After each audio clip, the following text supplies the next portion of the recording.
data, using drones to deliver food packets on buildings, and then saying we can't do enough because we can only do one building at a time, and up to 40 kgs of delivery on a drone. That was remarkable.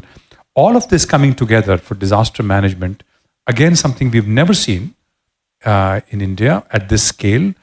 One of the officers told me that he knew in which lane how many refrigerators had been spoiled because of flood, and then worked with the private sector to kind of have that fixed. So could you talk a little bit this, I know it's a disaster, it's a terrible human tragedy, but also incredible opportunity to learn about disaster management using technology and human touch in equal measure. The flood that we had recently was 1 in 248 years event. And as things are changing, and we're going to have once in a century events happening more often. So as a state, we understand that. But this flood definitely caught us off guard. It was a flash flood. In greater parts of the city, we had more than 6 foot water. And it was the first time that we had to handle floods. As a state, we've handled cyclones, and we have expertise in that. But then Mr. Naidu, being Mr. Naidu, said, why can't we use drones for delivery? And I remember quite a few of the operators saying that's not possible. I mean, we've used it for agriculture purpose. Being an Indian, we call the Jugaad model. We had a basket fitted, let's say, let's try it. And success, we actually managed to deliver food. I wouldn't say that it was the best model. I think it was a great beginning because we didn't have enough of drones. So I wish I had 2,000 drones. Then I could have delivered breakfast, lunch and dinner to every house. But I just had about 40 drones. And with that 40 drones, we did do a pilot. And I think it clearly gives a direction of what India can do. Now we're seeing other nations use drones to kill people. But I think India shows the way of how we can use drones in terms of relief and rehabilitation. So I think there's a lot of work that we've done there. Saying that, the second bit was the entire rehabilitation. So relief was done. How do you pay money? How do you rehabilitate people? Again, we put all the models out. We had a sandbox. All the images of the water from CCTV, from our drone footage was put out there.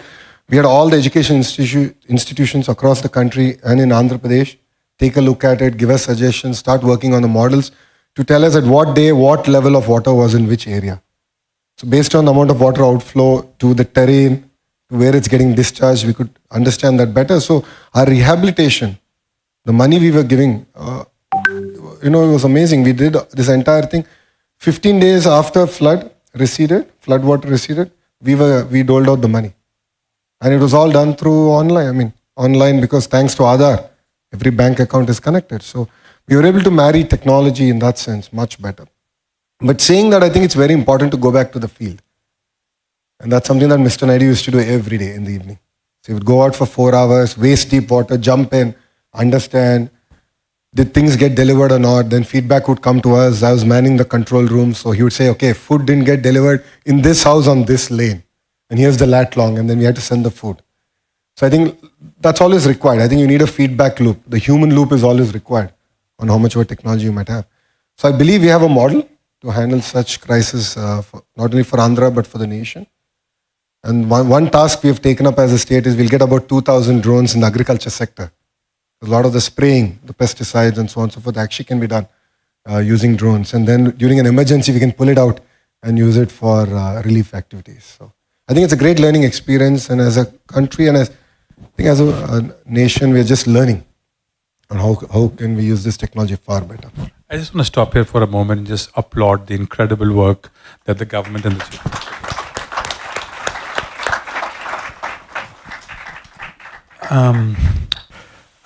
my last question before I ask you to just make a general comment to the investors in the room is that Mr. Naidu was known to be ahead of his time. The policies that you've just spoken about, all of them seem to be either keeping with time, some ahead of their time. At least 2 of them that you mentioned, there are first initiatives anywhere in the world competing with the best capitals.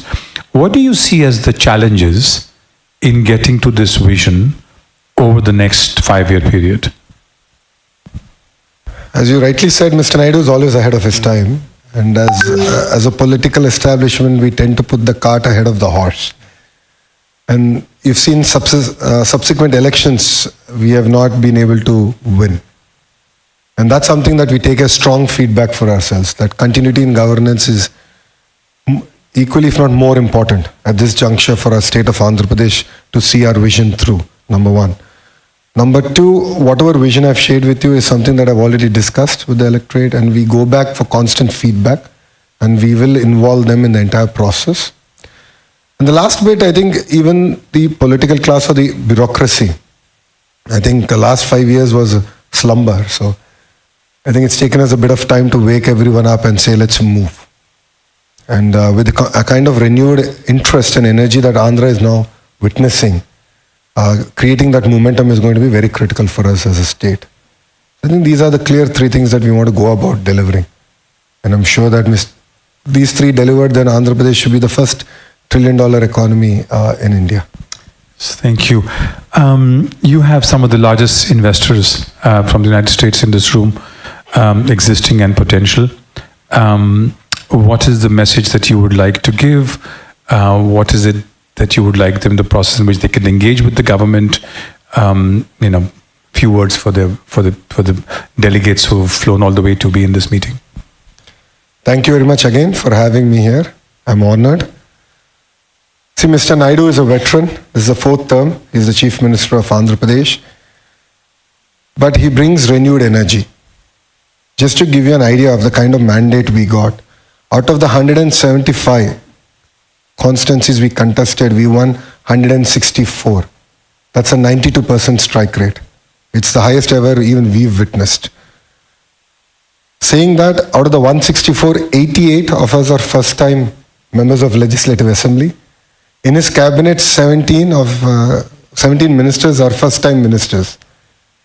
So a lot of fresh faces, a lot of energy to do good.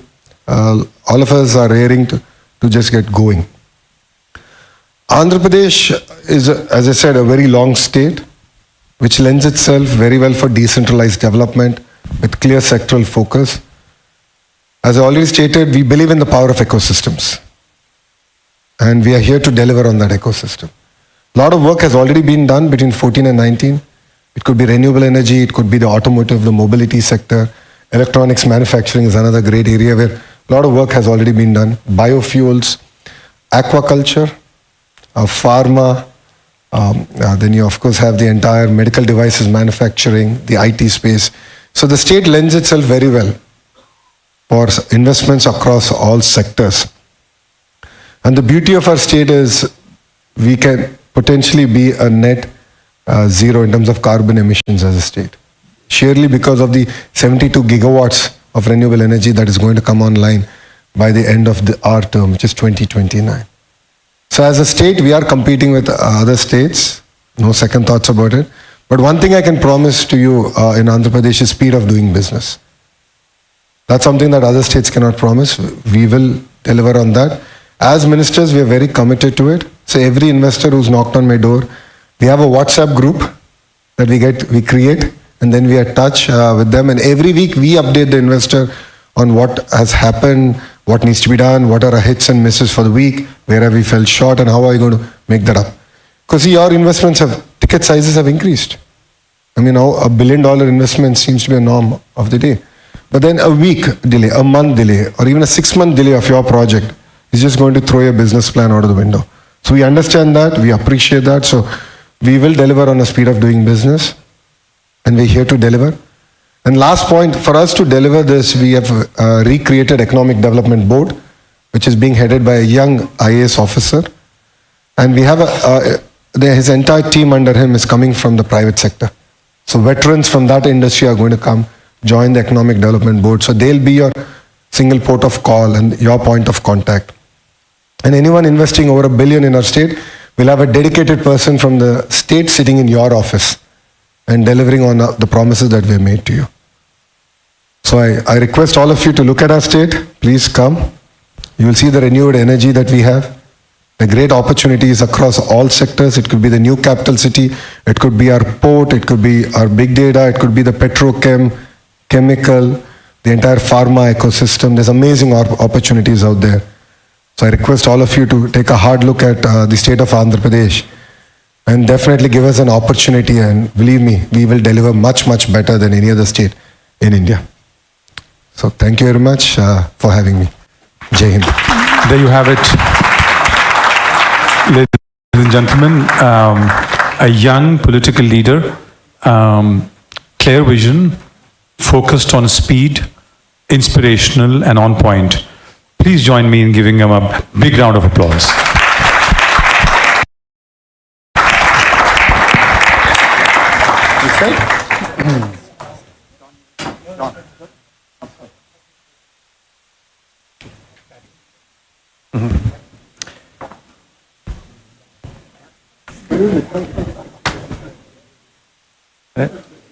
So thank you, Shri Lokesh and Mr. Bhatia, for such a thoughtful and insightful conversation.